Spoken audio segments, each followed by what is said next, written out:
This is The Gorge. This is a podcast where my friend Ben and I gorge ourselves on overanalyzing a game or game-related topic. This week, we're doing something a little bit different, and I am going to talk to Ben about the Fate Stay Night franchise for the Oh My God, Are You Ready for This? Go for it. Jesus God. The PC, the PS2, the PS Vita, the PlayStation 4, the PSP, and I think that's it. I'm probably forgetting something. I know mobile devices. Oh yeah, that's right, because Grand Order, which is part of the reason why we're doing this. Portable devices, because Fate Grand Order was just released this past Sunday for the iOS and Android, and it's actually pretty good little mobile game. So if you want a free game that will definitely eat your time and make you really, really pissed off about the gacha rolls, go for it! So yeah, and I think that's it. I know Melty Blood has Saber in it and can be run on anything, so we're not going to count Melty Blood in this. So yeah, are you ready, Benjamin? Yes. So you all might remember, like, months and months ago, we did a kind of a similar approach for the Kingdom Hearts series, which is she wrote up a bunch of questions, and then I tried to answer them to the best of my abilities by doing not, like, extensive research, but, like, just enough to refresh myself. Right. So, I'm doing the same thing on a series that I would say is either just as crazy or even more crazy. Like, there are a lot of, like, thematic parallels between Kingdom Hearts and the Fate series. Yeah, except I will say, I think I'll definitely go on record and say that the Fate franchise is more batshit. Because of the sheer number of different timelines, different spin-offs, the number of people who are the same person, kind of like Sara, but a little bit more ridiculous. It's just genuinely very convoluted. The fact that it is tied to Kara no Kyokai and Tsukihime, neither of which I have consumed, so we won't be talking about those unless it's like in the most vague of ways. Because I know kind of the baseline idea of what Tsukihime and Kara no Kyokai are about, but that's about it. But because of that, because they're all contained in the Nasu-verse, it can make it a really daunting experience for anyone, but it's kind of why I love it.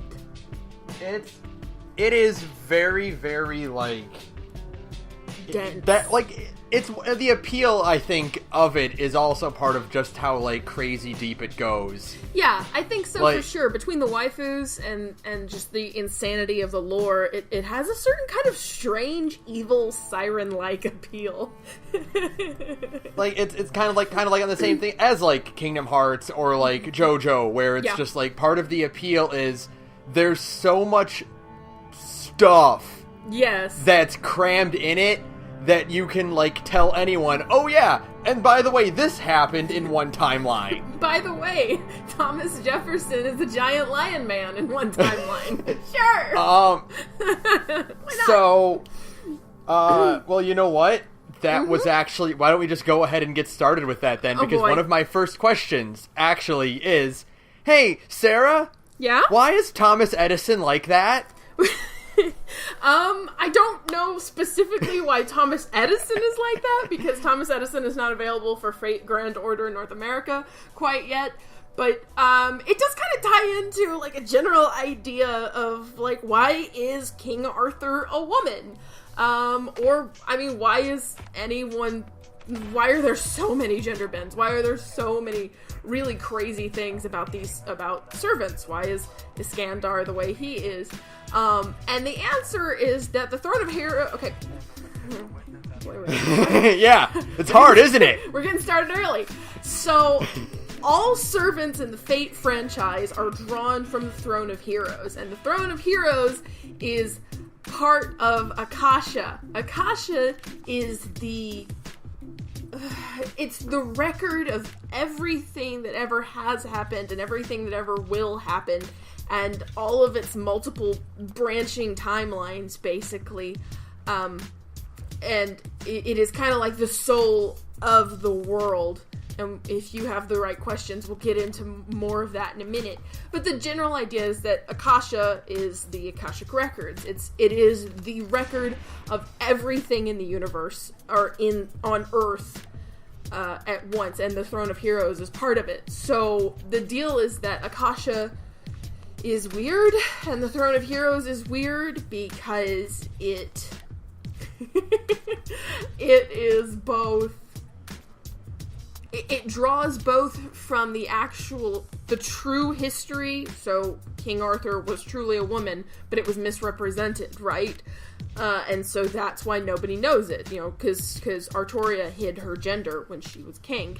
But it also draws on the public perception of someone, and that's usually where the Noble Phantasm's power comes from, is that and a hero is given strength kind of by the perception and their legend. That's what a Noble Phantasm is. So, it's the strength of their legend given form. That's why Sasaki Kojiro, the assassin in Fate Stay Night, is not a real person. Sasaki Kojiro never existed, but because he is such a part of Japanese mythos, Castor was able to summon him as her assassin servant, but it's also why he can't leave the steps of Ryoto Temple, is because he isn't like an actual person, so he can only stay in one place where the ley lines are very strong.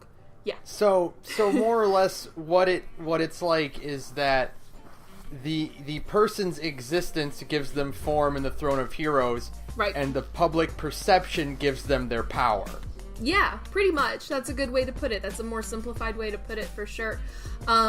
Sometimes the Throne of Heroes can manipulate the way a person looks, but sometimes it's the other way around. Alexander the Great, for example, is known to history to be kind of a short guy, and obviously Iskandar in Fate Zero is a mountain of a man, and so it's like the Throne of Heroes knew the truth about this person. Okay.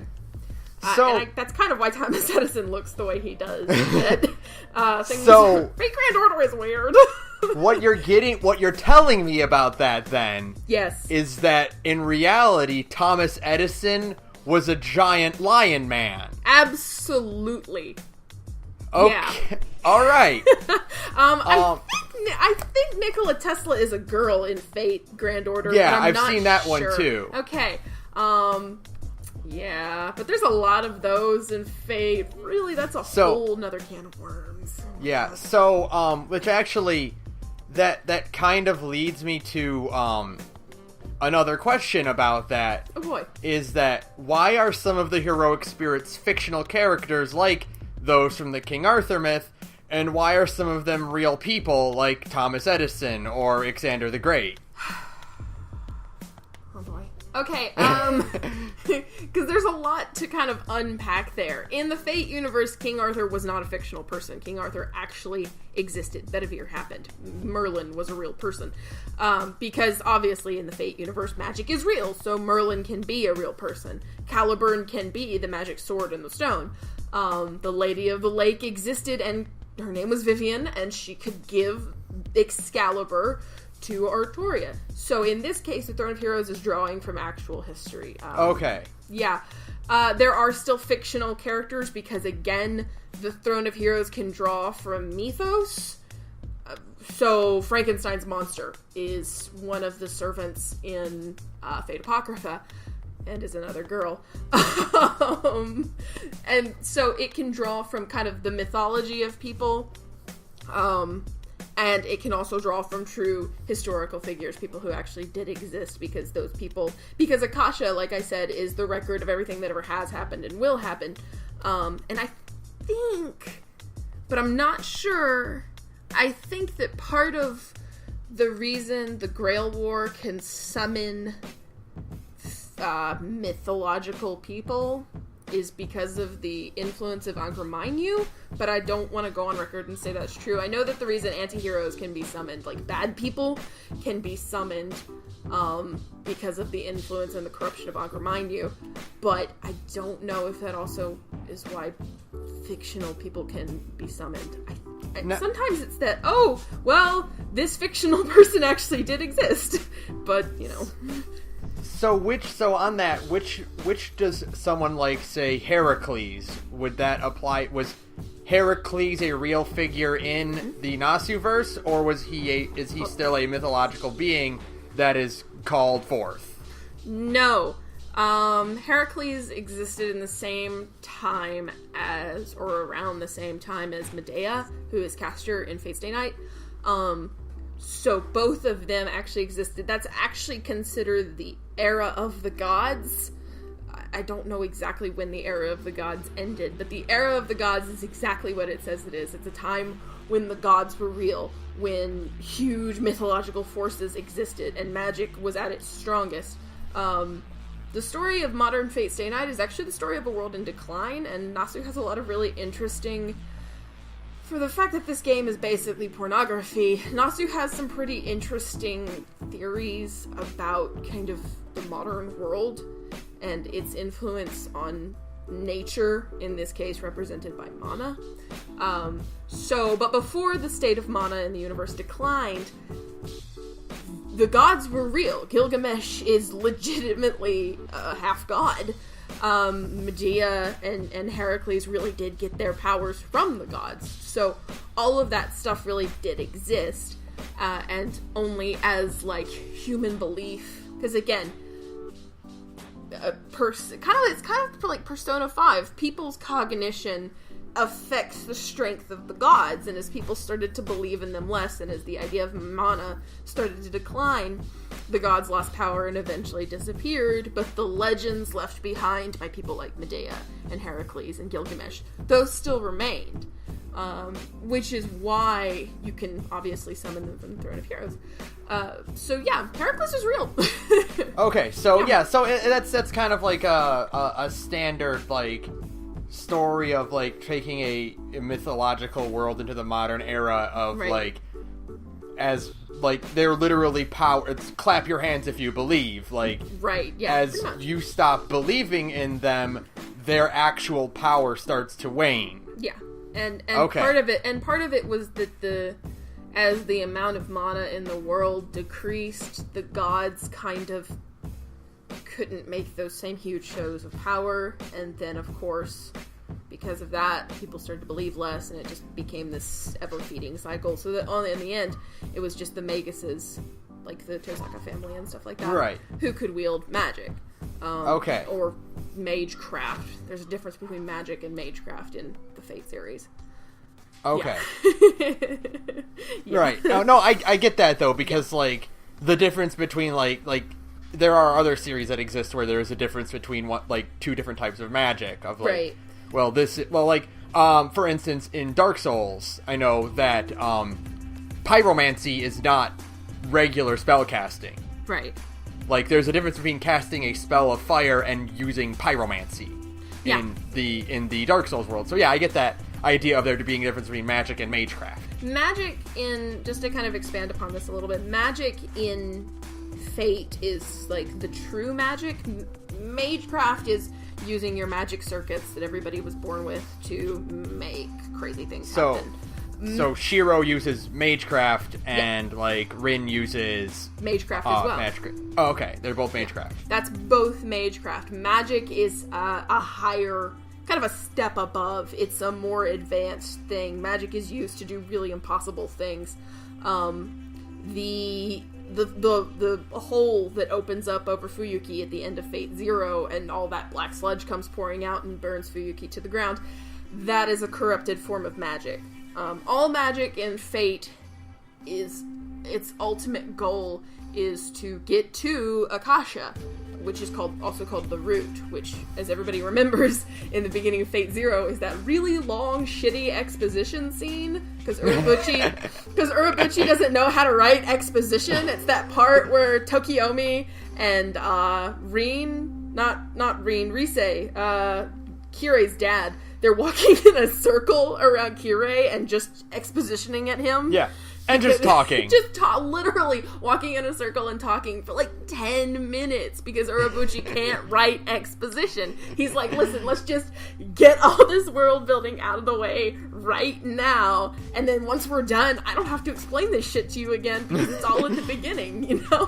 And if you really want to, just go back and watch the first 10 minutes to remind yourself what's happening. Exactly. Like, that's the whole, like, that's like the most infamous, like, it's the one thing that could really turn a person off of Fate, is like, if you start with Fate Zero, and you really shouldn't, like, generally speaking, you actually shouldn't start with Fate Zero, but I did, and it was, you know, it's fine, but I've got opinions on that, like, which one should you start with, but yeah, but like, it is, like, if you were brand new to this franchise, and your first exposure is two guys walking in a circle and talking for literally 10 minutes, you'll be like, well, I'm going to turn this off. Then I was promised fights, and there have not been any fights. I was told there would be fights here. I see no fights. Yeah, it's not great.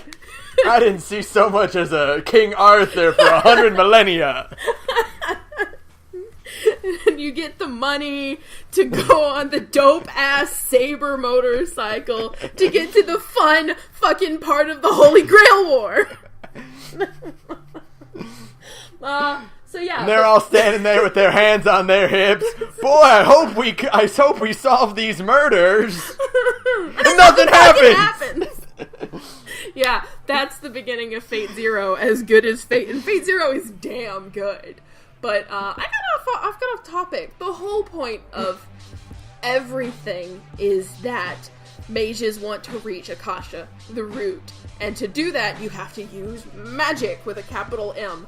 And so that's and to do that, you have to use some sort of like crazy advanced magic, and that's what the whole opening Fuyuki actually is, or opening over Fuyuki actually is.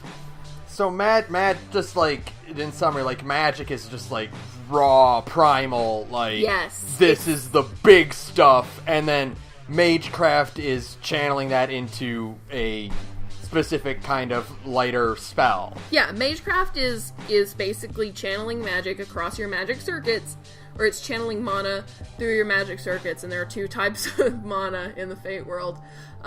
Because it's already complicated. Why not make it more complicated? It's fine. I don't actually remember what the name of the other type of mana is, but there are two types of mana. There is the mana that exists in the world that floats around, and certain people can make use of it because they have magic circuits. And then there's your own internal mana that is channeled across your magic circuits as well, but you just keep that in your body at all the times. And that amount of mana you are born with is set in stone. You can't do anything about it. Rin has a lot, Shiro has next to none. Yeah. So, yeah, that's another part of the ridiculousness of the Fate world building. Mm-hmm. It's really a lot of world building just so that Kinoko Nasu's OC can bang King Arthur. Yeah, like there's... It really kind of spiraled out of his hands, didn't it? Well, that's kind of what Nasu's specialty is to just say a lot of words. Like a lot. I really, this is kind of a tangent, but I really did want to get this off my chest. Kinoko Nasu says a lot of words for no reason in his writing.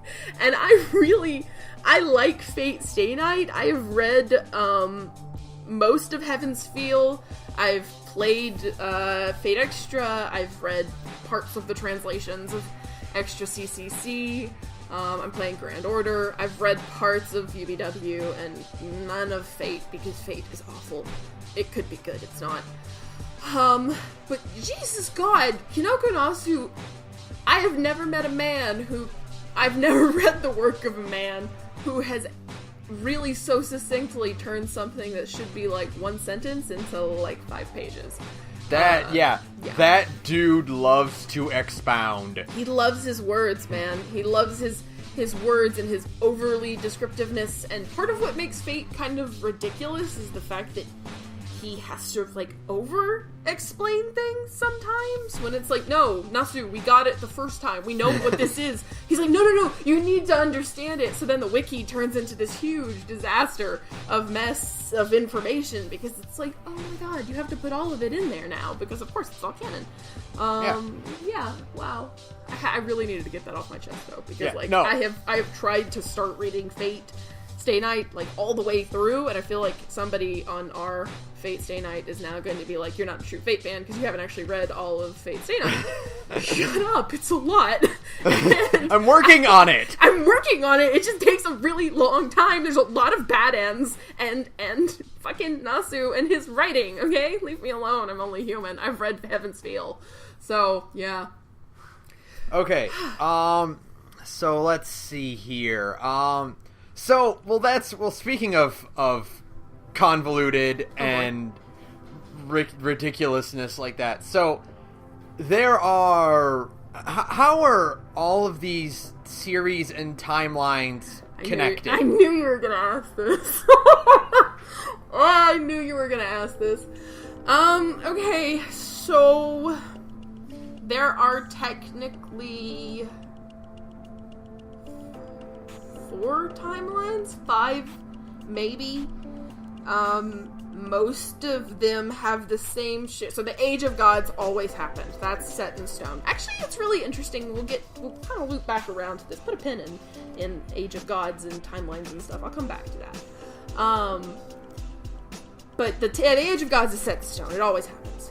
And then after a certain point, the timelines start to diverge. Extra's timeline diverges sooner than all of the others. It diverges somewhere in the 1970s for reasons unknown. The canon timeline consists of Zero, Stay Night, and Hollow Ataraxia. So you could make the argument that Fate Stay Night itself then branches off into 3 different timelines, depending on the girl you pick. For the sake of convenience, I want to just count that as one. Yeah. That is one group, and then... It is one timeline. What I'm asking is, like, everything with a different title in it, how are they all connected? So, okay. So, we'll start with the original, is Fate Stay Night. It starts with Fate Zero in 1994. Then Fate Stay Night takes place in 2004, and then Fate Hollow Ataraxia happens almost immediately after Fate Stay Night. And then we have our branching timelines. We have Extra, which, like I said, we won't start with Extra. Extra's kind of its own thing.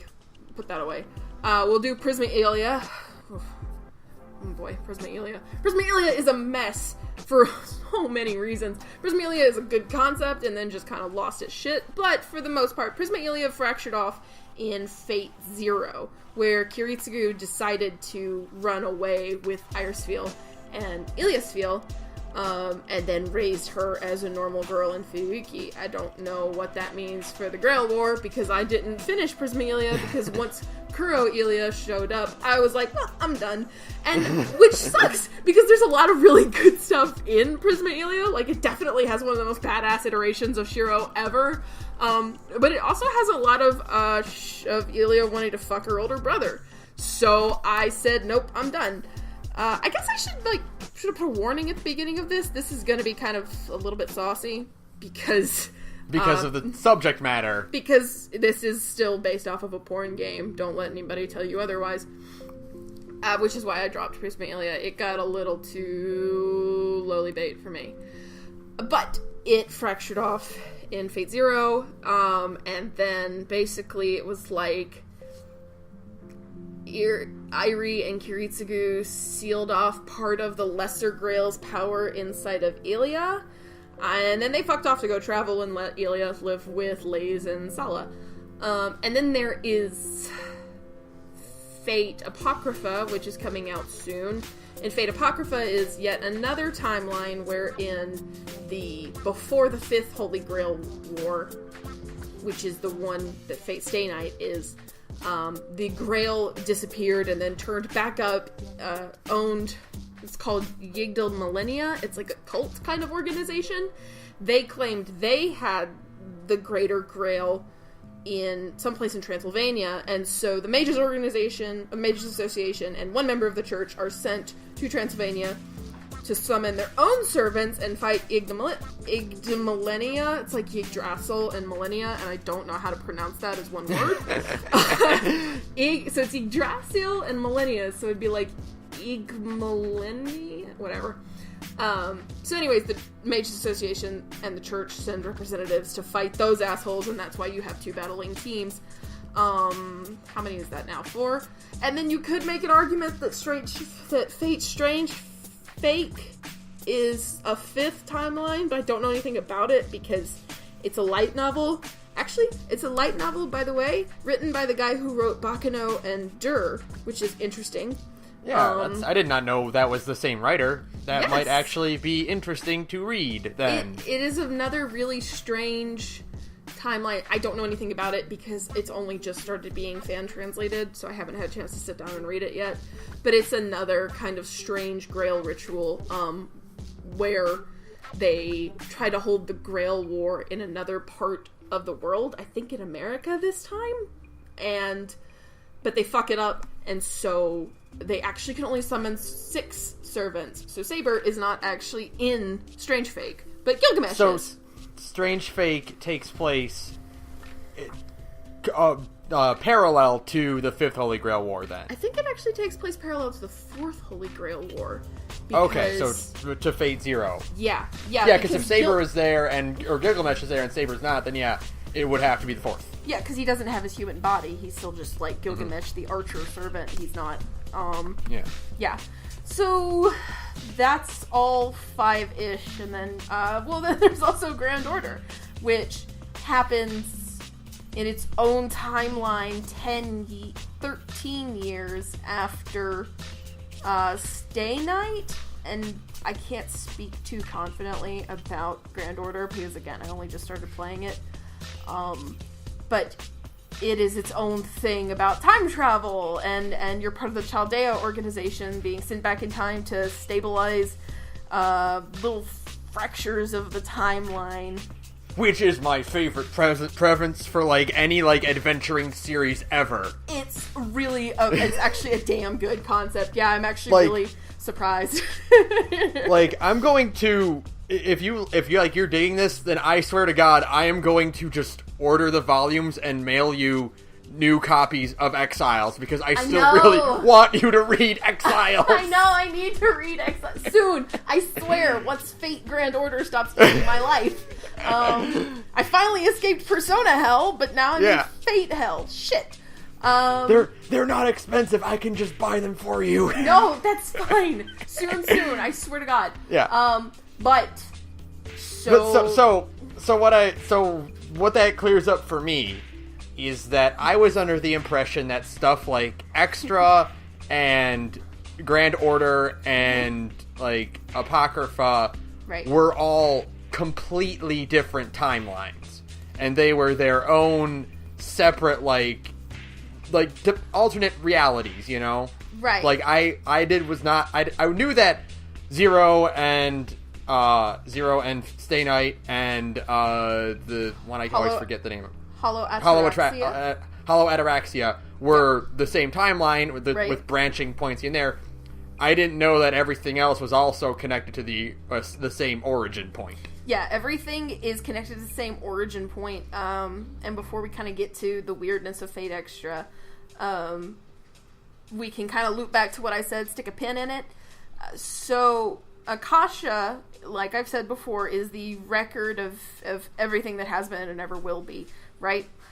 So Akasha can also keep track of the multiple branching timelines to a degree. Akasha is still a living thing, and it even Akasha has its limits, which is crazy. So what you get is this what is it called? What is that phrase called? I read it the other day and I liked it.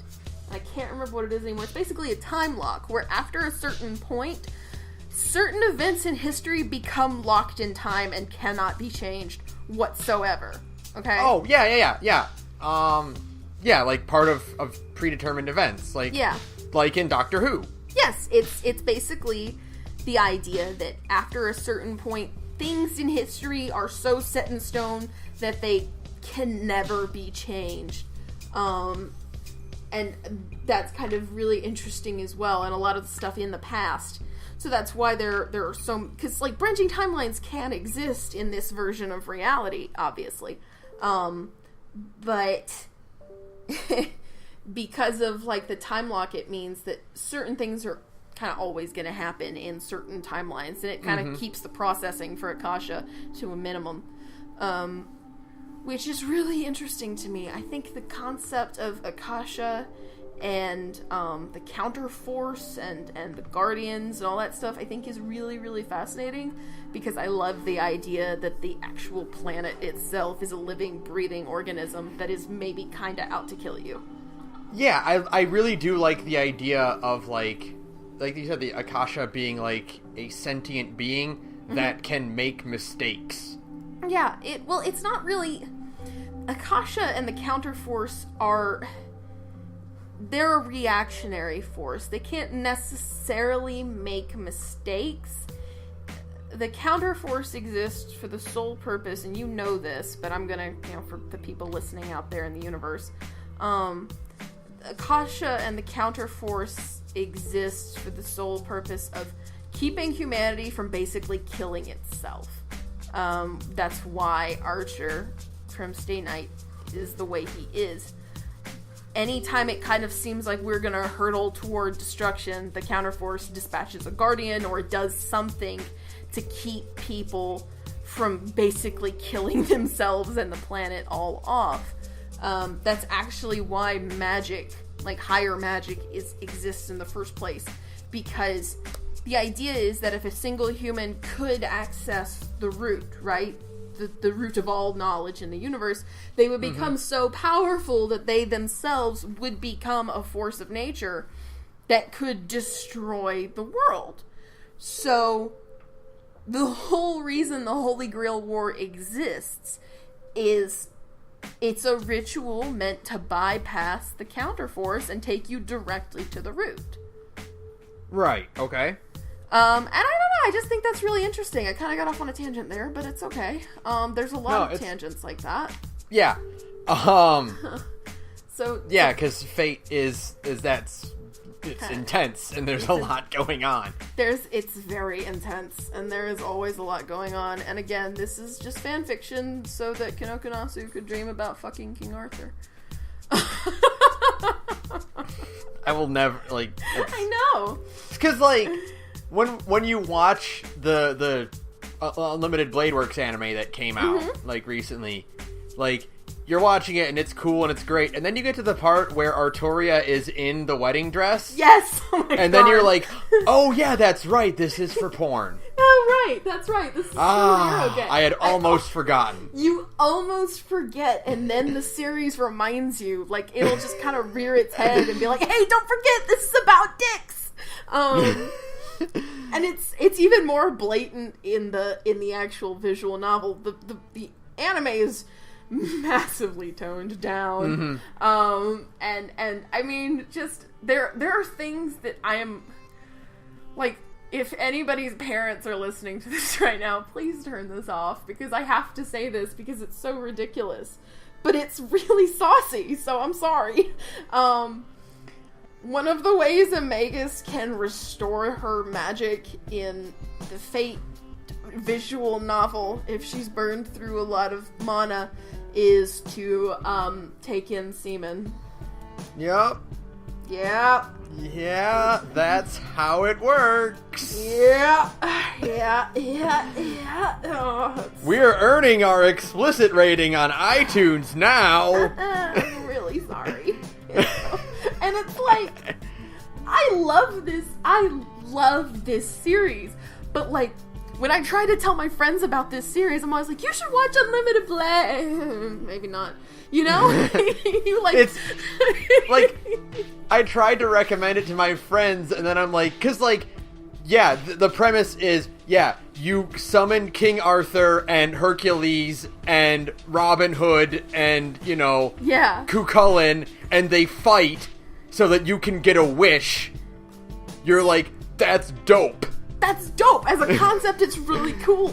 And then, like, you get to it, and it's like if you tell somebody to watch, you know, if you tell somebody to watch Fate Zero, right? Like, hey, if you make a mistake, you're like, watch Fate Zero first. Cool, except the first episode features, like, a 10-year-old girl covered in worms, naked, and you're like, nah.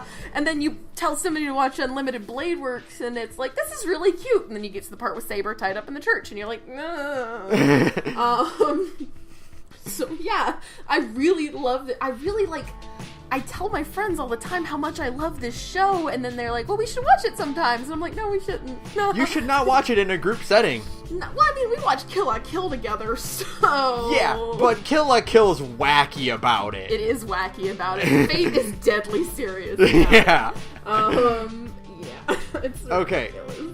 ridiculous. So that clears up a lot then. So I'm glad, because I feel like I went kind of like rambly there, but... No, because like the timelines are always going to be like I don't know, like I think I've said this to you before, but I don't think I've said it online, is that like I have like a weird like ability to really grasp time paradoxes and loops like quickly. Yeah. So it's like you've played Chrono Trigger 700,000 times. Yeah, and I love time travel, and that kind of thing is like as a storytelling gimmick. So like I really understand it quickly. So like the idea of branching timelines that kind of, or that may or may not loop onto each other or may not exist or whatever, like I can understand that pretty quickly. So oh yeah, although as like an addendum, I did totally forget that Prisma Ilia also features a secondary timeline inside of itself. Yeah, I did see that. There is that chart. That chart that's crazy and is like, here's where it starts, here's where it splits off, and then it splits off again. Prisma Ilia has a secondary timeline in it. The badass Shiro is from the alternate timeline. And boy, I wish Prisma Ilia wasn't so creepy, because there's a lot of really cool shit in it. But, so, sorry, that was just I had to interrupt and get that out. So, yeah. No, so that actually does lead to my next, the next, big question I have, that, it's that has a very complicated, I told you that so I could tell you this kind of answer to it. Right. And then the rest I have they are more plot related, so it'll be a little bit easier to break those down. Okay. So, the last one is probably the biggest one. I know. And that is, just as there are a handful of Soras running around, son of a bitch. what... And I know you've told me this before, but it was over, chat and not in, direct verbal communication. So how the hell are Shiro, Archer, and Emiya connected? Okay. So, just to be real quick, Emiya and Archer are the same person. Shiro and Archer... So... The number of Shiro clones running around in the actual Fate timeline, so just the original one, so Zero, Stay Night, and Holodactyraxia is 3. There are, and really one of them isn't Shiro, but kind of is and isn't at the same time. So there is just normal good old-fashioned Emiya Shiro, the kid who Kiritsugu, sorry. Don't sound like the Fate Stay Night dub on me. So bad, right? Emiya Shiro is the kid that Kiritsugu adopted, saved from the fire, all that good stuff. Promptly died 5 years later, after giving this kid a massive hero complex. Thanks, Kiritsugu, you're completely Now that I have fucked up this child, I can die. Pretty much. And then there is Emiya, who is the same person as Archer, mostly. So, Emiya Shiro grows up, and he becomes the hero of justice he's always wanted to be, and eventually is given the choice that we see in the Unlimited Blade Works anime, which is you can sacrifice, or you can make a deal with the counterforce itself to keep this nuclear reactor from melting down, but in exchange, the counterforce now owns you, and you will become a counter guardian. And because Shiro had problems, so many problems, he agreed to it, and that's where, when he dies, eventually, he is reborn, or he is added to the Throne of Heroes as Archer, and is also used as a counter guardian, right? Okay. So Emiya is Emiya in all caps is the counter guardian version of Archer. Yeah. So the way I can break this down easier is that, like, Cucullin is Lancer. Right. But Cucullin can also be a caster. Yes. So Emiya is equals Cucullin. Right. And the way that Archer equals Lancer. Right. Emiya, okay. Yeah, Emiya is just his heroic spirit name. It is what it's kind of what's on his, like, stats card, basically. Yeah. Because everybody in all of the servants in Fate have canon stats, you know, their writing ability and their luck and that kind of thing. So wait, writing ability? Yeah, you can ride mounts and stuff. And oh, I thought you said writing. No. And, like, they're graded on penmanship? I mean, it's Japan, so I honestly wouldn't be that surprised. But no, I mean, like, they're riding with a D. Yes, like horseback or driving. With a D. D. Like everything in Fate. Because it's a porn game. Like Artoria that one time. We'll get to that. But that's why Artoria is really bad. Just like a side. That's why Artoria is really badass on her motorcycle in Fate Zero, is because she has an A-class riding ability. So even, like, in the modern world, she can instantly know how to use a motorcycle and make it look fucking awesome. Right, and then that's also, like, one of the canon things they state is that when a heroic spirit is summoned as a servant, they are basically caught up to speed with technology and modern, like, societal, because nature. Again, the Throne of Heroes is connected to Akasha, so obviously, and Akasha is the knowledge of everything that ever has been and everything that will be, so Akasha can kind of immediately give them, as they are summoned, the information about the modern world. Or at least enough to kind of get around and know what's going on and not be, like, so fucking shocked by, you know, cell phones.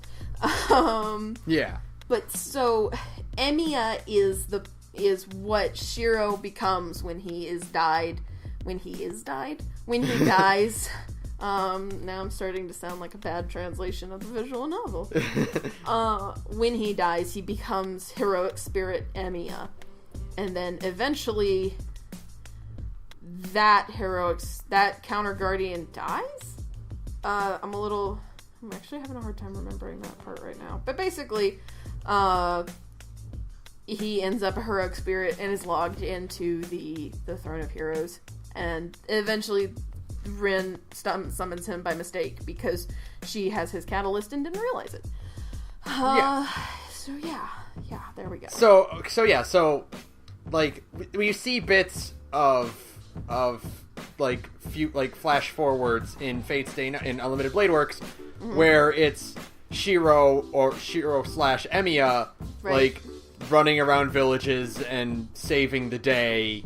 Right. And when he's doing that, he is Emiya as the counter guardian, who eventually dies and ascends to the Throne of Heroes. No. So there's Shiro in the flash forwards where his skin is darker and his hair is white as a result of his magic. And that Shiro eventually dies. Right? And that one becomes a counter guardian and also part of the Throne of Heroes. It's really weird. And okay, so it's not like the counterforce was bringing Emiya in to calling in an assist to help out with this conflict. It was all Shiro, and then he died. And then the counterforce is like, hey, now you're dead, I own you. And so I'm now going to dispatch you to go out and kill off anybody who could destabilize the world. And he killed so many people, he eventually became super jaded and was like, well, one day I'll be summoned as a heroic spirit, and maybe, and thanks to the infinite possibilities of universe, maybe at some point I might be summoned at the same time as my past self existing, and I will go and kill my past self, and maybe, God willing, that paradox will be so intense that will keep me from existing as a counter guardian, which is not how time travel works in Fate's Day Night, but Archer was hoping for a miracle, basically. And he was hoping for a long shot. He was hoping for a long shot, and it worked out. because coincidences, and that's why it's partly called Fate. Hey! What's up? So yeah, that probably wasn't as clear as it could have been, but, the truth is that I don't actually know perfectly when Shiro stops being Shiro and is just Emiya, and then when Emiya is a counter guardian, and when that counter guardian stops just being a counter guardian and is also a servant. Like, I don't know exactly when all of that stuff happens piece by piece. I just know that eventually it does happen, and we get Archer in Fate's Day Night eventually. Okay. Yeah. So, okay, well, that also clears up another question I had on here, based on what you piggybacked on another one, which is how, I was going to ask how the Archer in Extra is the same Archer as the one in Fate's Day Night, and the answer is because of the same timeline. Yes, but not exactly. But, I mean, like, they have the same, they are part of the same origin timeline that branch off. Right. So, because you can summon a servant through time and space and it doesn't matter, you could call the same one because it's the same origin timeline. No. Yes. So, so in Fate Extra, and this kind of lets me get back to the little pin I stuck in Fate Extra. Fate Extra is an alternate timeline where the state of mana in the 1970s declined so much that the world as we know it is vastly different in the Fate. It's kind of either like a post-apocalypse or on the verge of an apocalypse kind of thing, because there is no counterforce in the Extra universe. Like, that's the first most important thing to know, is that there is no counterforce in the Extra universe. Okay? Okay. What is in the Extra universe, and I guess this kind of means that Extra is its own alternate reality, but it still shares the Age of Heroes and all that goodness. But in the Extra universe, instead of it being... Well, Akasha, I guess, existed at one point and doesn't anymore? Question mark? But the moon is a supercomputer. God save me. Extra's weird. Oh, I love Extra so much. I actually legitimately love the Fate Extra universe more than the canon universe. Partly because I like the protagonist a lot, and partly because it's just completely batshit in a really special way. So the Extra, and I haven't played Extella yet, sorry, but I did listen to a plot summary before this got started just so I could kind of know what's going on. So the moon is called the Moon Cell in the Extra universe, and it functions basically the same way as the Akashic Records. It was built by an advanced alien civilization hundreds of millions of years before the Earth even existed. In the Extra universe, the moon was here before the Earth, not the other way around. So the moon... So aliens exist in the Fate universe. Yes. Great. Super. Super duper, right? Fuck it, why not? Feel like you need to have a drink about it now. See, like... No, here's the deal, okay? Yeah. Is that, like... I think that's awesome. Like, I know, legit. It's so awesome.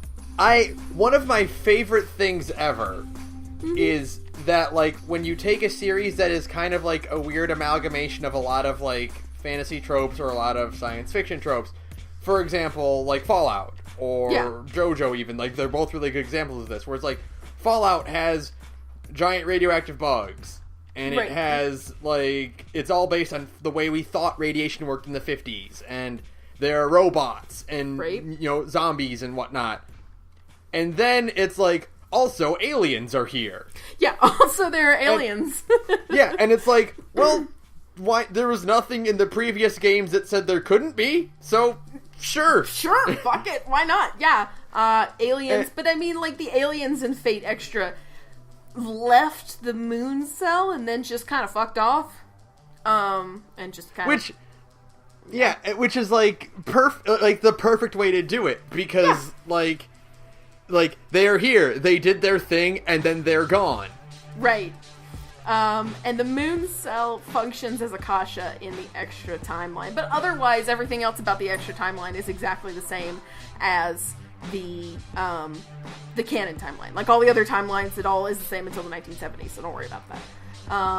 But I got off topic. Oh, right. So the moon cell is a supercomputer inside the moon, and it is the same thing. It is so, its processing power is so beyond the capacity for human thought that it basically has become magic. You know, it's that whole idea of technology so advanced that after a certain point it's just magic.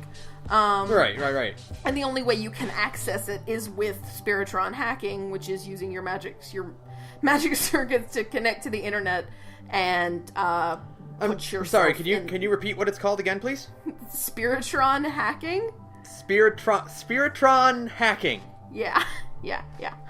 That's... yeah. That sounds like the name of something that you would see in a movie in the 80s. It sounds like a Megaton spinoff. Yes! Yes, it does! Shin Megami Tensei Spiritron hacking. It totally does, right? You're 100% right. Coming soon to the 3DS. Well, you know what, Sarah? You just gave away what Atlus's new Switch project Switch game is. Totally. Shut the fuck up. Do you have any idea how I would actually 100,000% explode into glitter and tears if Type Moon and Atlus ever collaborated on something? You would never see me again. Like, I would cut off I would move into my basement and just become the weird, creepy basement dweller who's obsessed with Type Moon and Atlus, okay? I mean, they did come close in Extra, considering the school you go to has literally the exact same layout as Yasogami High. You're not wrong, and it is half school simulator, but not nearly as it's half visual novel and half dungeon crawler in exactly the same way that Persona 4 is half visual novel and half dungeon crawler. The aliens create the supercomputer that's just like magic, and you can hack into it using your magic circuits. Yeah. So what I'm basically saying is that the Emiya now there was a lot of argument about this for a long time, but thank God UBW did us a favor, and a lot of people were like, no, the nameless hero in Extra isn't the same person as Archer from Stay Night at all, but everybody was trying to say that. And then, whoops, the future version of Emiya, or of Shiro you see in UBW, uses the same design as future Shiro that you see at the end of Archer's ending in CCC. So hey, shut up haters, it's the same person. But basically it's a version of Shiro who lived and was betrayed and died, and helped a lot of people, but he was a mercenary instead, so he was bitter, but he was recorded by the Serial Phantasm, not the Serial Phantasm, that's something kind of different. He was recorded by the Moon Cell and entered into the Automaton, which is the Moon Cell's version of the Throne of Heroes. And so when you summon him in Fate Extra, he isn't nearly as bitter, but he is the same person, he just didn't have quite the same horrible end. But it is the same. It is the same person. It is still Shiro. It is still Shiro. But that does kind of, like, leave a weird question that I just now literally just thought of, which is that... Ow, fuck, I just got a leg cramp. I was sitting in a funny way. Hold on. Anyways, so Fate Extra is set in, like, 2030 something. But the Archer end for CCC has the protagonist meet the actual version of Emiya, which I feel like is probably a plot hole, but maybe I just don't know something, because he should be, like, way older. Well, I mean, he's magic. Just don't. He meets the actual, your protagonist can meet the actual version of Emiya before he dies. Don't worry about it. Look, don't, because Yeah. CCC doesn't count because it's not out in English yet. We'll worry about that if we ever get it. Mm-hmm. We're never gonna get CCC. I'm so sad. But yeah, otherwise basically the same person. Sorry, that was a tangent. Okay, no, I understand it a little bit better now. It's really... Like, extra's weird, because like you said, like, it sounds to me like Extra actually is a completely different origin point timeline, considering there was influence back millennia... Right. ...with the aliens. Right. So, if that's the case, then that would be a completely different, completely isolated series of events. Yeah, and I guess that does make sense because, like, the Fate Stay Night timeline is set in the same universe as Kara no Kyokai and Tsukihime is based really strongly around the moon, so the moon has to be what it is, to kind of to be canon. Like, it can't be a supercomputer. Like, it cannot secretly be a supercomputer in the Fate Stay Night universe, is the point I'm making. So yeah, Extra is basically its own separate timeline mostly. But a lot of the other events basically happen exactly the same way. Like, everything up until the 1970s, it's all the same. And then things go really, really batshit really fast. But I love Extra. Oh my god. I love Extra. I could probably talk about Extra just as its own podcast, just because I think this universe is, like, really, really fun. Because it's insane. So yeah, sorry, that wasn't quite as focused as it could have been. Basically, no, they're the same person. Yeah. Yeah, so that clears that up. So, that takes care of, like, a lot of the bigger, more convoluted questions I have that involve, like, explaining separate timelines and branching points and whatnot, and the rules of the world. You know? Like, so most of them are kind of more like straightforward, answers, and some of them are a bit. You think they're straightforward? Yeah, but this is fake, fucker. I could be wrong. I don't know. You could be totally wrong. All right. Okay, so first one is kind of in the same vein, but I think I know the answer to it, but I just want to see if there's, like, a reason for it. So, why do Nero and Artoria look exactly the same? Because Takeuchi has no creativity. Okay. That's what I thought the answer was going to be. Because Saberface sells really well. Yeah, I figured the answer was because Saber. It's because there has to be a Saber in your Fate spin-off. Fuck off. That's basically it. I didn't know if there was, like, a plot line of, like, because Nero is Artoria's ancestor, or because, like, she exists as a parallel to Artoria. But no, it's just because you need to put the pretty blonde girl on the box. Yeah, you need to put a Saber on the box. And this one has big titties. Yeah, so everyone wins. Everybody wins. It's Saber with boobs. Yeah, no. I'm sure there is some, like hand-wavy bullshit explanation in Fate Extra, but I secretly don't like Nero that much. So Nero's the worst Saber. Definitely, like, the most boring of the Saber faces, for sure. I played her out, and part of the reason I gave up on Extra in the first place is because Nero's just so boring. She's not my kind of character. A lot of people like her. I'm not one of those people who likes her. I don't like the haughty, my tragic backstory. I mean, which is bullshit because Goro Akechi is my favorite character in Persona 5. Listen, it's different. I just don't like her version of the arrogant, I'm so good at everything, oh ho ho ho ho type of character. It's just something about her really grates on me. But I'm sure there is, like, a reason why they have the same face, but I promise you, it is a bullshit hand-wavy reason. Okay. Yeah. So. Okay, so this one is just because, like, I still don't quite understand. I want to know, like, just a bit more about the character in general. So this is not, like, so, from what I can gather, like, there is only one real assassin, right? And that is... Yes. Hashashin. Yeah. It's Hassan something something something. He has a full long name. Yeah. Whenever you summon an assassin, it'll be him. Right. So, this is kind of two questions. Sure. One, why is that? And two, if that's true, then what was the assassin in Fate Stay Night? Oh boy, you just opened a can of Heaven's Feel spoilers, my friend. And now that we're here, you're going to have to deal with them. Okay. So generally the reason why you can only summon, canonically, the only reason you can summon Hassan of Many Faces is what his name translates out to. The only reason you can summon him is because he is the truest assassin. It's kind of like how Gilgamesh has every noble phantasm, because he has the prototype of every noble phantasm in his Gate of Babylon.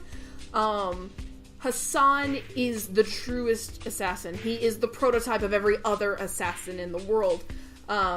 Because Hassan has a multiple personality disorder, this is one of my favorite things about this character, even though he isn't explored very much in, like, the canon. Hassan had a multiple personality disorder, and because of that, that's why he can manifest as so many different versions of himself. So he is kind of like the proto-assassin for everyone else. So when you want an assassin, you're going to get Hassan because he is the ultimate embodiment of the assassin class. Sure, there were other assassins in history, but none quite so famous or quite so storied in legend. And since the Throne of Heroes draws from stories and legends, you're going to get Hassan. So it's kind of like, in a way, it's like, depending on what you like, because I know you kind of get like a choice of what you want your servant to be when you summon them, right? Based if you have certain catalysts and stuff like that. Yeah. So it's kind of like, well, if you want a really good archer, like who's great with bows, you're gonna get Robin Hood, right? Like, or if you want like the greatest, just straight up pure greatest swordsman, you're gonna get Artoria, right? Like, Hassan just checks all those boxes. Right. Well, yes, Hassan checks those boxes, but to specifically get a certain servant in the Fate series, you have to have that catalyst. Like, you can roll the dice, and if you have enough like Rin was shooting to get a saber when she accidentally summoned Archer in Fate Stay Night, right? Because she accidentally had his catalyst with her and she didn't realize it. But if you have enough mana, and if you know the incantation, and you draw your circle right, you can maybe luck your way into getting Saber. You know? Which is what the guy who summoned Caster in Zero did, right? Yeah. He summoned Caster... He summoned Caster because he accidentally had a catalyst that was good enough to summon Caster. And I think it was that... Well, no. I think it was that because Ryunosuke and Gilles de Rais had such a compatible... The other thing is your personalities can sometimes determine on what you get. This is not the case for Kiritsugu and Saber, of course, but Gilles de Rais and Ryunosuke both really liked murdering children. And because nobody had filled the caster role yet, the Grail kind of forced Gilles de Rais or Bluebeard into the caster role. It's actually why the caster in Zero is considered a really shitty caster, especially in comparison. Like, Medea from Stay Night would wipe the floor with him. I mean, she would demolish him because she's a true caster. She is an actual mage from the era of gods, no less. But, so he summoned Gilles de Rais, and then the Throne of Heroes kind of shoved him into the caster class because it was the only unfilled class. Okay, which is also kind of what happened with Archer and Stay Night, right? Because, like, I know, like, he's mentioned a few times that he's not a very good archer. No, it's actually, in this case, it's one of Shiro's hang-ups. Shiro himself is actually a decent archer. He's not great, but remember, he was a member of the archery club before Shinji ran him off. But he's okay. He's like, he's an alright archer, but his true strength is in swordplay. But the deal is that Archer himself does not perceive himself to be good enough at his own sword skills to be sorted into the saber class. Like, he is very capable with swords, and obviously, actually, his origin is sword. Like, that is his little piece of the world inside of him, his origin, kind of like, the way Kiritsugu's origin bullets disrupt things, cut and tie and all that goodness. Shiro's is swords. That's why he can project swords. That's why sometimes when he's shown healing, his body is actually made of swords. But Archer himself has such little confidence in his own sword skills that he is automatically sorted into the next class he is available for, which is Archer. Okay, alright. So that takes us back to Sojiro, right? The assassin in Fate Stay Night. Right, Sasaki. No, Sojiro. That's the dad in Persona 5. Kojiro's Sasaki. Yes. Well, spoilers. Hassan is in Fate Stay Night. Okay. Yeah. Awesome, because Hassan's one of my favorite servant in the series. Yeah. So awesome. Kirei is a cheating piece of shit, and he actually has 2 servants. Because he stole Bazette's command seals when he killed Bazette, and so he had also he had Lancer, but he also had assassin. So the assassin in Stay Night is weird because Stay Night is like the beginning point of the Fate series, but it's also like, hey, here's all these rules, now we're gonna break every single one of them.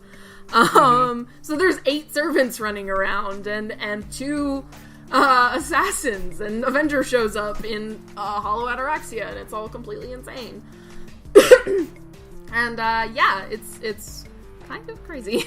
So Assassin, as we know him, the true Hassan, is in Stay Night, but Medea is OP enough because she's, again, a mage from the era of gods, that she can summon her own servant, but because he is not a true assassin and not a real person, he is bound to the ley lines of Ryudo Temple.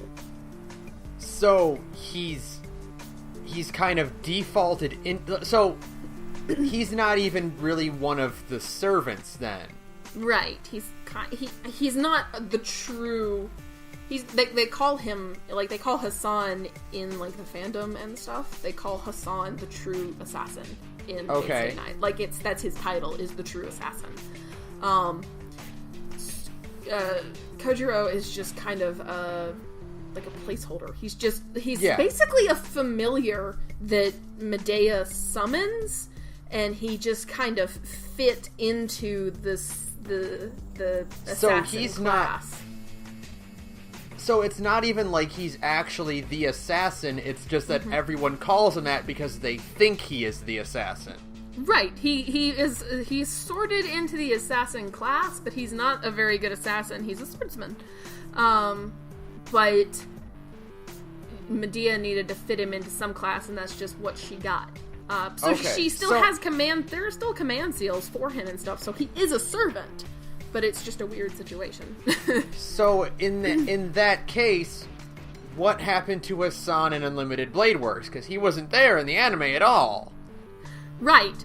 I think it was that, like, jeez. Hello? Basically, can you hear me? Yeah, I lost you for, like, just a second, but it's okay. Sorry. Okay, cool. Basically, he was kind of fulfilling the same role that he had in Zero, where he was a spy, and then Lancer killed Kirei. So... Oh, and then that would do it, yep. Yep, so it's not like he can really do anything, you know? So, yeah, Lancer told Kirei to get fucked.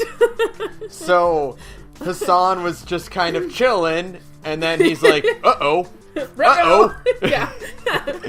Maybe I should have stuck around a little bit. Yeah, maybe should have hung around a little bit and guarded the master, but I mean, you know, Kirei is such an arrogant piece of shit that he thought that Lancer was dead, but you can't keep a good golden retriever down, motherfucker.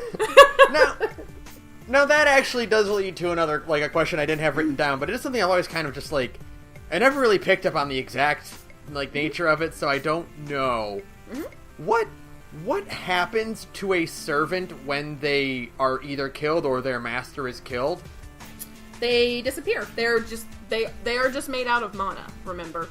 Okay. So they basically just disappear. Their mana dissipates because it's what's keeping their master is basically the source of mana keeping them bound to the physical world. And so once that source of mana is there, they vanish. The only exception to this is the Archer class, which is why when Archer breaks his pact with Reen, he can still keep doing his own thing even after he betrays Medea, because Archers, as a class, have a special skill called Independent Action.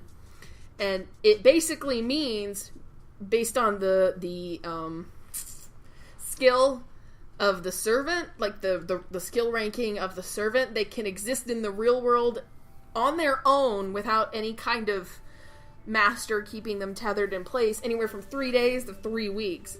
Archer only had 3 days. Gilgamesh could have up to 3 weeks because he is a more advanced servant. So yeah.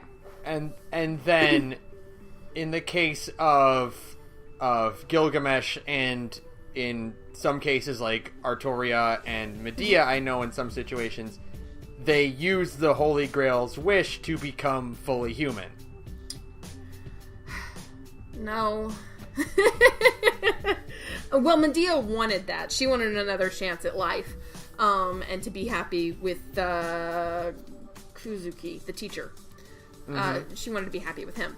Saber is a special case because of the nature of her death.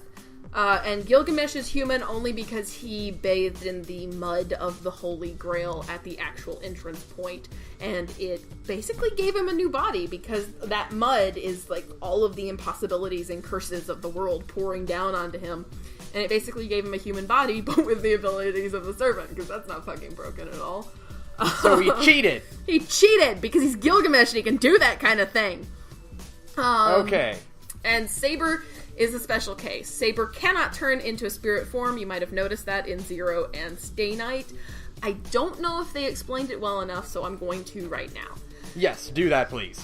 The circumstances of Saber's death and her situation as a servant are kind of unique, because... So when you say death, do you mean Artoria's death or yes. Saber's death? I mean Artoria Pendragon's death. So, at the Battle of Camlan, right? That's the fight where Mordred spears, where Artoria kills Mordred, and Mordred mortally wounds Artoria. And so, what happens is, as she's mortally wounded, she's on top of that field of bodies that we see her in a lot of flashbacks. She made an appeal to the counterforce, to Akasha, the world, and she said... give me another chance. Give me the chance to go back and redo my time as king, because I fucked up so much. I want another chance. And if you let me do that, when I die again, I will serve you as a counter guardian. Right? Right. And then after Fate Zero, Fate Zero fucked with her so much that she actually changed her wish entirely to...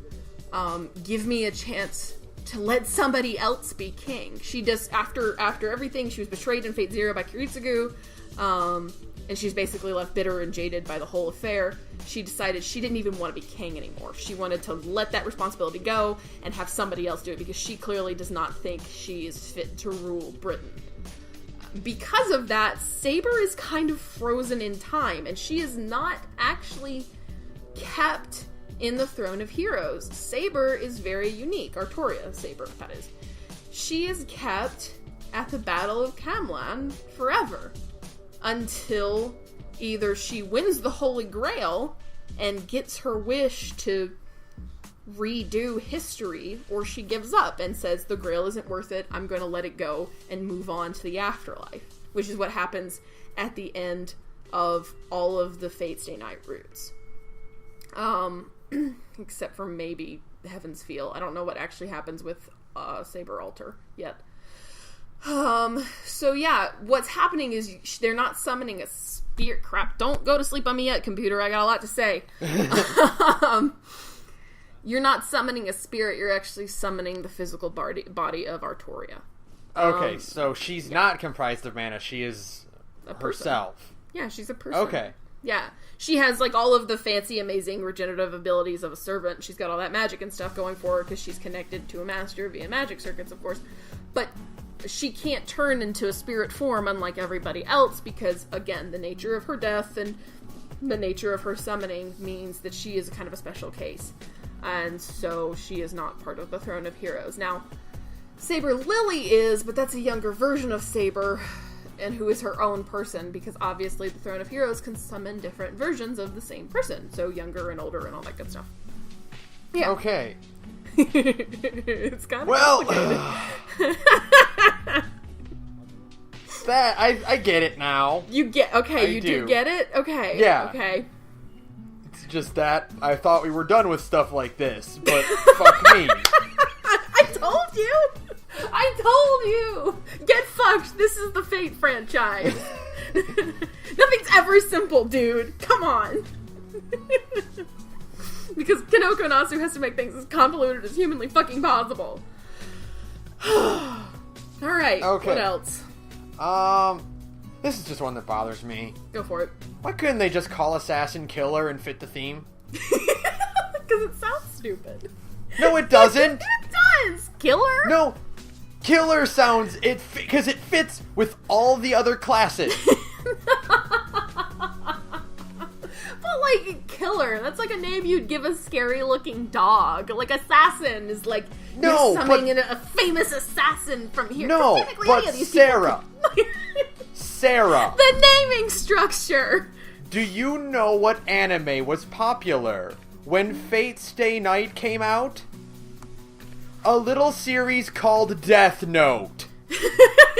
Do you know what the name of the main character in Death Note was? Was it Killer? Yeah. Shut up. Look. Do you know what the name of the villain in part 4 of JoJo is? Is it Killer? It's Killer. Yeah, very creative, guys. No, it's just like...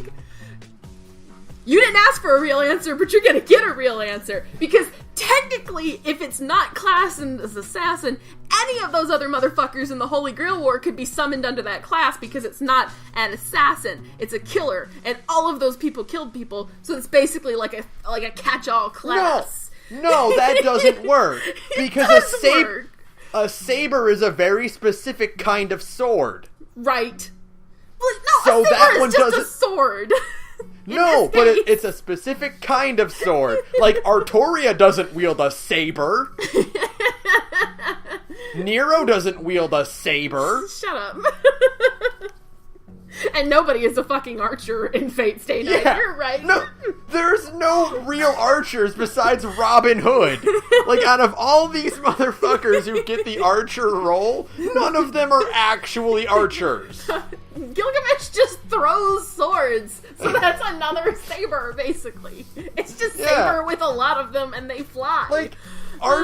Like, the archer class is really just a weaker saber. It's just a weaker saber with the occasional range. You can put, like, gunmen into the archer class, too, so whatever. Shut up. So what it should be is swordsman, marksman. Yeah. You know? Shut up. Like, I mean, I guess a caster only works because we already have mage. But, right. You know, like, if you're gonna do assassin and make that one stand out, then do the same thing with like, a few of the others, so that it doesn't so obviously break the fucking pattern. But in that way, it also helps you remember, like, what all the fucking class names are. Because it's like, well, I named all these I remember all these class names. What's the one I'm forgetting? Oh, right, the one that doesn't sound like everybody else. There you go. Maybe that's why it happened like that. I don't know. I always feel bad because, like, I feel like Ryder and Archer are the and other class. Kinda. Ryder is such a weird class because it can really be just about... It could be anything. Like, why is Medusa a rider? Because she can ride the Pegasus. But that's not what she's known for. I know, but she can ride the Look, don't worry about it. Don't worry about it. We talk about that all the time. Hey, don't worry about it, okay? Like, I actually don't know why Medusa is sorted into the writer class. I feel like that was just kind of a and other, like you said. Right? Yeah. I'm sure there's an in-universe reason, but I can't remember it right now. Like Ixander isn't known for riding horses. He's known for like conquering everything. But he was riding in like a chariot and stuff. And like generally speaking, riders can also be like leaders of men. You know, they're usually they ride on, you know, like Rider in Extra is a pirate because she has a big boat. You know, that kind of... but it's like, oh, if I were in charge of fate, I would totally just like. I would have totally, like, reclassed Ryder as, like, leader. Because, like, they're usually, like, people, like, leader or, like, conqueror, because they're usually people who are in charge. Like, the whole thing with Ryder is that, like, their noble phantasms usually are, like, hey, I brought my bros with me. Right, yeah. You know, like, again, Ryder in Extra, her noble phantasm is, hey, I brought all my ships with me. Yeah. Which is awesome. Yeah. No, I feel that for sure. Yeah, but that's just like my nitpicky thing about the Fate universe is because I think like without a doubt, Assassin is my favorite looking character in the Fate universe. Assassin's design is fucking awesome. Assassin's design is really fucking dope. And I like the whole idea that like the multiple personality disorder thing manifests as like a whole one-man army basically. For the master to use, which I just think is really, really cool. Yeah. I'm just always just like, but why doesn't it fit the convention? Because there's gotta be a standout. There's so many other fucking classes too. There's like there's Avenger and Ruler. What's the one you immediately get in Defender in Grand Order? Shielder. That's dumb. It's not great because she's got a giant shield. It's not great. You could call it Defender. But that would make sense. And this is still Fate Stay Night. Go fuck yourself. No. It's silly. Fate is silly. Fate is... Let's not go to Camelot. 'Tis a silly place. You know? So, really, really, God bless Fate for finally giving me a King Arthur that isn't Monty Python that I can associate. You know, right? It's pretty. Oh God. Anything else? There are two more, and it's kind of like this. It's kind of like the same question, but like, again, this is more just like I've never really quite fully grasped what the deal with all these is. Is like. What is the Mato family's deal, and why are they so evil? You didn't think you were gonna get a big, long explanation. Well, I knew this was gonna be long, but I knew it wasn't going to involve time travel. It's not going to involve time travel, don't worry, but it is kind of a mess. So Zoken Mato, the big ol' horrible evil guy, he's, like, super, super old. He's like, crazy, ridiculously old as balls, because he's keeping himself alive with those horrible little crest worms and stuff. Basically, so the Matos, the Ainsburns, and the Tosakas founded the Holy Grail War. They are the reason it exists, because the Holy Grail War is a way to initiate, it's called a Heaven's Feel. Finger guns, that's why it's called that in the third route. They're basically trying to initiate a Heaven's Feel, which is opening a path to Akasha via the sacrifice of 7 servants, which is enough mana to let you get past the counterforce and reach the root. The Keyblade War. It's the Keyblade War, yeah, for sure.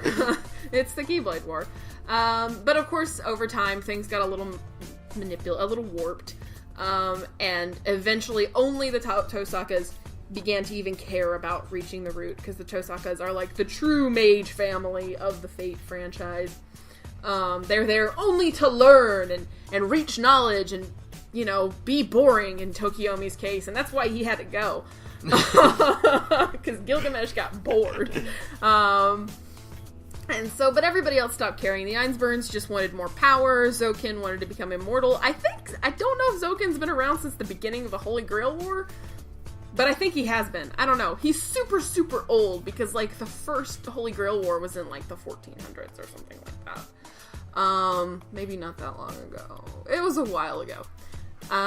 Anyways, so basically the Tosakas, shit. The Matos are on the downswing. Because of some shit, all of the progeny of the Mato family kind of ended up being fuck-ups. Like, Shinji's dad is just useless. He has basically no talent for magic and absolutely no magic circuits, despite being, like, a part of a mage lineage that stretches back hundreds and hundreds of generations. He's basically useless and sucks. And I think Kiritsugu just kind of, like, kills him off in one part of Fate Zero and is just like, oh, okay. And then Karya is the other Mato son, and he actually has some talent for magic, but he was so disgusted with how the Mato family had become with the whole nightmarish crestworms thing that he fucked off as well, until obviously bad shit happened with Sakura, and then Aoi friend-zoned him so hard he kind of lost his mind. Yep. You ever been friend-zoned so hard you fill yourself with bugs? Yeah, I'll fill myself with horrible worm monsters, and that will make Aoi love me. Nope, buddy. No, sorry. She doesn't love your gross face. Sorry, buddy. I feel really bad for Karya, but Karya kind of lost it toward the end there. He was always a little crazy, because, like, he was kind of white knighting on Aoi super hard, because Aoi, despite all of Tokiomi's boringness and horribleness, by trading Sakura off to the Matos, Aoi did love Tokiomi. I can't imagine why, but she did. There's no accounting for taste. Yeah. But, so, she loved her husband, and Karya still wanted her to be with him, and when eventually, you know, she found out, oh, my husband's dead, she was like, get the fuck away from me, and then Karya snapped and, you know, strangled her. It was a horrible moment, wasn't it? Yeah, that was a really, like, woof. Yeah, I think we actually had to stop watching it after that scene. If I'm remembering right, I think you and I were both like, that's enough Fate Zero for the night. We're like, let's put this on pause for, like, a little bit, and then we'll come back to it later. We'll come back to it after we've recovered. Yeah.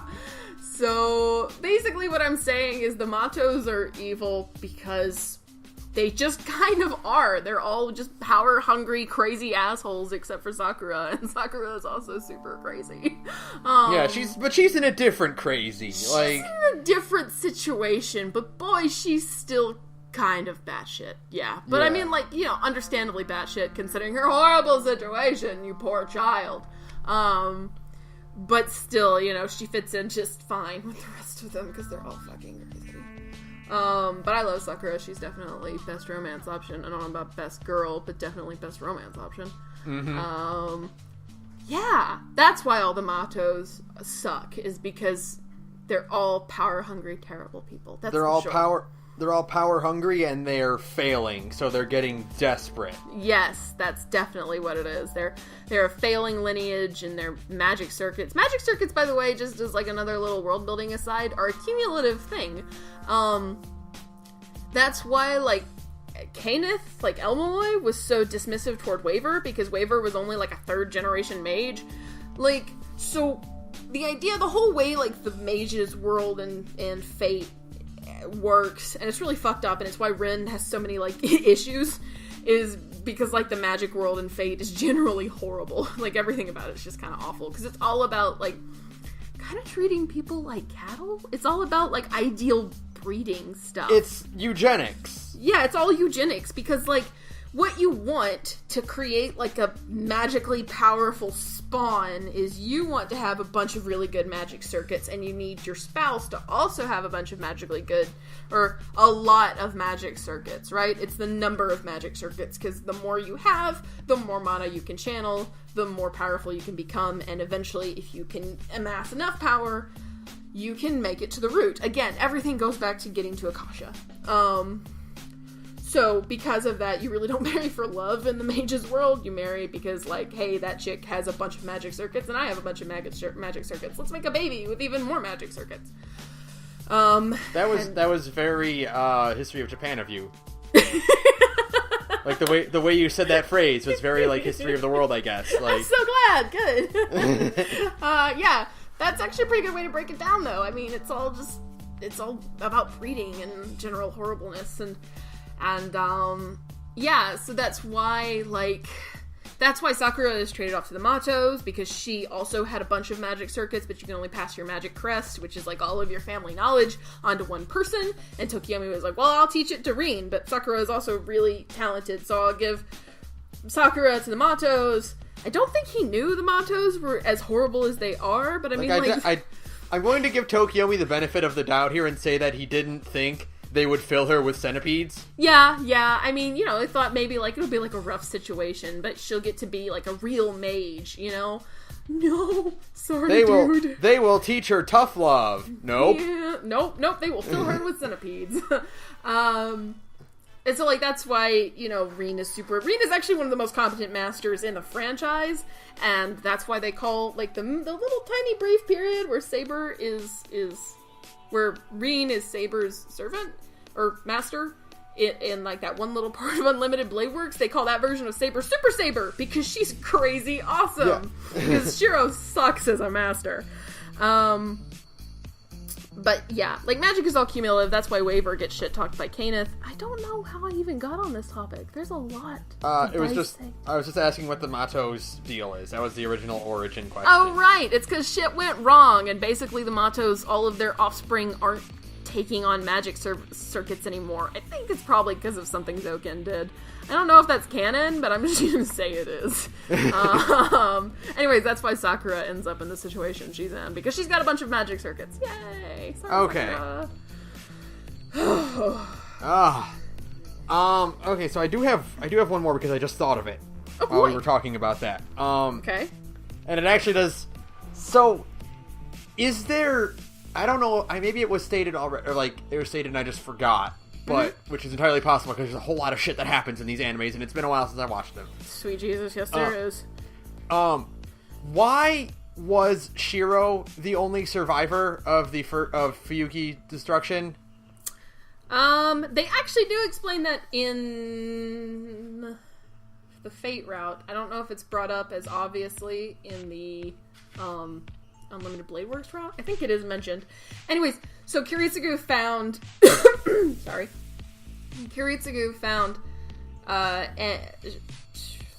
Shiro, thank you, in the rubble of the fire, and he still had Avalon with him, which is the catalyst they used to summon Saber at the beginning of Fate Zero. Avalon is the scabbard for Excalibur. And Avalon has its own magical properties as well. It is what made Saber, or Artoria Pendragon, the, like, incredible, unbeatable, godlike king that she was, because as long as Avalon is within proximity of Saber, she can't be killed. Avalon is like an insta-heal. It will always heal her wounds.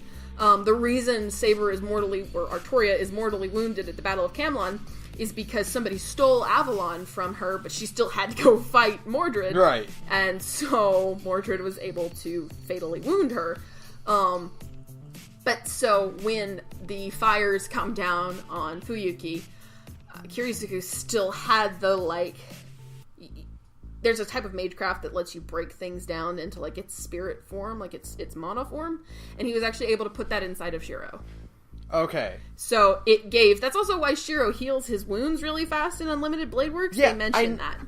I knew that part, but I thought that was just because he summoned Saber, so he got Avalon. Nope, that's why he was actually able to summon Saber at all, was because the magic circle inside the shed at the house was the one that I reinscribed, so that spot had some kind of, emotional connection to Saber. And he actually unknowingly had her catalyst with him the whole time, in the form of Avalon inside his body. Which is, again, that's why he survived. It's why he's able to summon Saber. It's why his wounds heal so quickly. So yeah. Alright, then that makes a bit more sense then. Right. And then, because I thought it was tied to the uniqueness of his trace ability, which, as far, like, is that skill, like, something that only he can do, or is that just, like, something that other mages just don't bother to learn? I think it's something that other mages don't bother to learn, because it is a type of magic. It's kind of a dick move on Kiritsugu's part, because Kiritsugu's a dick, but he also didn't want Shiro caught up in the mage world. It was like his one kind of good dad move, but it still fucked the kid up, because Kiritsugu was a terrible father. He basically didn't want Shiro caught up in, like, the world of Maguses and all that stuff, because their world, like we previously established, is really fucked up. So he taught Shiro a little bit of the magic he knew, which was the reinforcement stuff, despite the fact that, like, Shiro's origin is not really, like, made for that at all.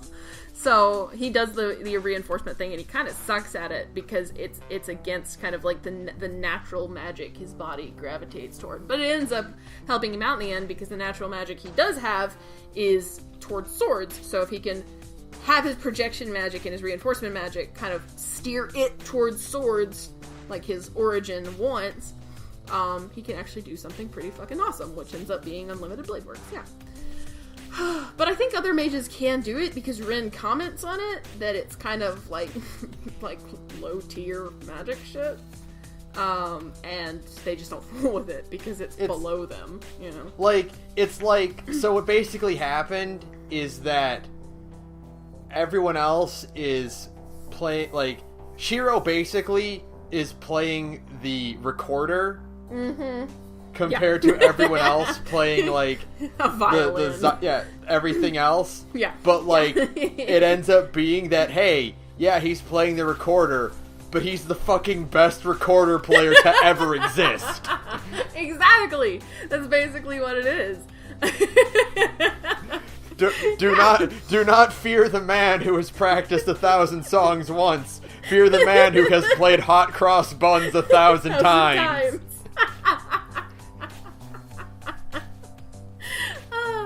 Yeah, that sounds about right. Oh, Shiro. Shiro is a whole bag of worms. Yeah. Jeez. So, that's... Actually, technically, Sakura is a bag of worms. Yeah. So sad. Sorry. So, wait, actually, are they still in her, or are they gone? They're gone by the end of Heaven's Feel. Don't worry. I figured that was the case, but I'm just like... But it's fate. You never know. So they might just still be in her. Actually, Sakura at the end of Heaven's Feel is, like, kind of a god. Like, not exactly, but she retains a slight connection to the greater grail? There's a greater grail and a lesser grail. She retains a slight connection to Akasha itself, thanks to the fact that she was kind of like the epicenter of a Heaven's Feel. So she has, like, unlimited amounts of mana at her disposal, like a truly literal godlike amount of mana at her disposal, which is why after the Holy Grail War is over, Ryder still just kind of hangs around. Yeah. It's just amazing. Ryder is like Sakura's #1 fan, and it's the best thing in the entire world. She is like the biggest Sakura fan ever. She really wants Sakura to get laid by Shiro. Like, she's wingmanning for Sakura really hard, which is just tremendous. Yeah, it's great. I love Sakura and her whole fucked up everything, but she's just the best. Like, best girl. Shut up. Fuck off. Yeah. So that actually is it for questions. Okay. I do, like... So we can kind of just, like, wrap up and just kind of talk a little bit about it, because there is one thing I do want to mention. Go for it. And I just want to get this out on the air, because I think it's the best. And I love Shiro as a protagonist, because... Shiro is a really good protagonist, right? Because my favorite thing about him is that he has zero patience for anything that he does not like. Like, so if he's annoyed by something, he will tell you that it is annoying him and that he doesn't care. It's amazing. I think one of the best things in UBW...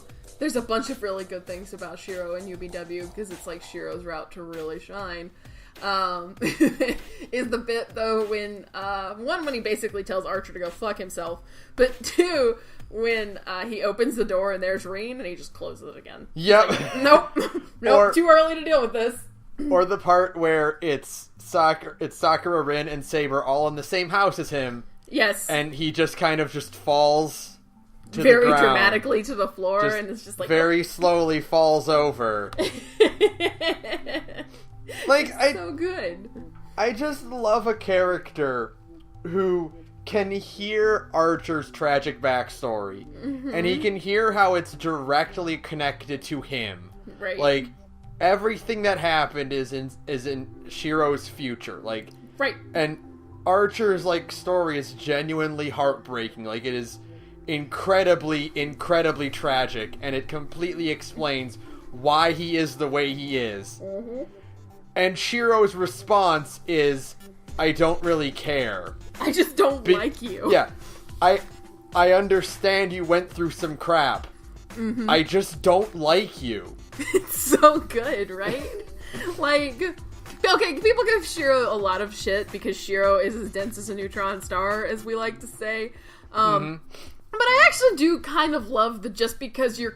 What is it? Just because you're right doesn't mean you're correct, or the other way around. It's just because you're correct doesn't mean you're right, because what he means is that just because you have the facts, and because you are telling me factual truth, doesn't mean your actions are justified. Right, it doesn't mean that you're right about me becoming like you. But I mean, like, it's kind of a catch-22, because the whole reason he doesn't end up like Archer is because Archer went back in time and was just like, hey... I'm going to change the course of events so you don't end up like me. And eventually, in every single route, he kind of readjusts his beliefs and ends up in a better place because of his contact with, like, all of these characters and stuff. And I think that's really beautiful. Like his response to, like, and that is why I have to kill you.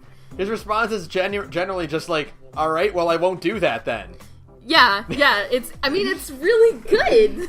Like, because Shiro is so hard-headed, I kind of, sometimes it's almost like grating, because you're just like, why don't you understand? Because Shiro's got a very deep sense of, like, survivor's guilt, because, like, part of one of his, like, major traumas is that in order for him to survive the Fuyuki fire, he had to keep walking by people who were, like, crying out for help as they burned to death, right?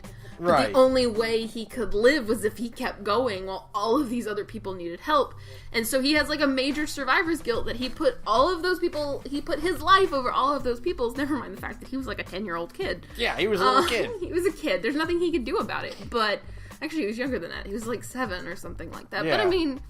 You know, you internalize those things, and it became such a huge moment of trauma for him that it's why Archer is the way he is. It's the why Shiro is the way he is. And I just like this idea that eventually it's, you know, he can be so hard-headed about this whole idea of, well, my life isn't as important as so-and-so's life. And I just like that he kind of gets beyond that and is like, well, no, I don't think that I am still worth that much, but I still want to keep living and see this future with all of these other people who I love, including, you know, your chosen girlfriend. And I just think that's beautiful. It's funny, because, like, Nasu is kind of a shitty writer, but when Nasu is good, he's really, really good, you know? Yeah, this dude knows how to build worlds. Yes, for all of their crazy bullshit. Yeah, for, no, not just for that, like, because of all this stuff, and because of how deep he goes into all of this stuff, like, this dude is a world-building mastermind. For sure, it's amazing. It's just that when you zoom in, he kind of has some problems. He's got some weirdness. He likes to over-explain things. It is still a porn game, and there are still a lot of weird, porny things, and a lot of pandering to otaku, which, is another topic altogether. See all of Fate Grand Order in a lot of ways, as much as I enjoy it. But I mean, ultimately, I really like kind of the themes of Fate. I just really I love Fate. It's so weird because I don't know if I would ever, like, really, like, recommend Fate. Yeah, I would never, like, recommend this to my friends. Like, it's kind of like a thing you have to read about on a message board or, like, on Tumblr or something, and then, like, like, you see a gift set and you're like, I'll check that out. Mm-hmm. Like, because, like, if you have someone personally recommend it to you, then it's like, it kind of has, like, a weirdness to it, but if you just kind of stumble upon it, you're like, okay, well, I'll watch this and enjoy it for myself, and then... You're sucked in and you can't get free. Yeah. You're trapped, motherfucker. Welcome to Fate. Because Fate is just really, like... It's really good. It has so many cool things going for it. And I mean, I feel like we didn't even scratch the surface of things I could even explain about Fate, because there's so much, like, really cool and interesting stuff in it. I love the noble phantasms. I love the different heroic spirits, even if there are way too many gender bends. You know, there are a lot of really cool historical female figures, Nasu, right? You don't have to keep turning everybody into a girl. Yeah, you can use actual real girls. Yeah, they actually do exist. I promise. There were important female figures in the real world. You don't have to turn Frankenstein into a little girl and ruin that for me. But I do, it's kind of funny. I really love her design, so I'm actually kind of excited for her in Fate Apocrypha, because I just think her design is really good. But, you know, like, I get it. I didn't want that. I know you didn't, but I wanted, like, a big zombie man. I know. I'm sorry. I'm sorry. Because I cannot imagine that little girl giving the opening lines of the Frankenstein novel. Like, when the creature goes into his life after being born, I can't imagine a little girl saying that. Right. I'm really excited for Apocrypha, though. Oh my god. Mostly because we didn't even touch on it, but Mordred is definitely best saber. Like, Mordred's the best saber, yeah. Definitely, like, best saber face, for sure. 100%. Like, best girl. She's just the coolest. She's just the coolest character ever. She's crazy, and she has a badass evil Excalibur, and I know it's cliche, but I just love her so much. Yeah, I feel like I could just I really honestly think I could just keep talking for like another hour, but I don't want to do that. But I just really like so much about Fate. I think the world is the coolest. Its themes are really interesting when it's not completely batshit. I really like Extra. I just think it is the coolest fucking series. And I will probably have to do another one of these podcasts at some point, because I really enjoy talking, but it won't be for a while. What we can probably do is once Apocrypha is over, we can do a roundup on that. Yeah, that'd be good. And I mean, you know, again, Heaven's Feel is coming out this year, and if God is real, maybe we will actually get a simultaneous release, please.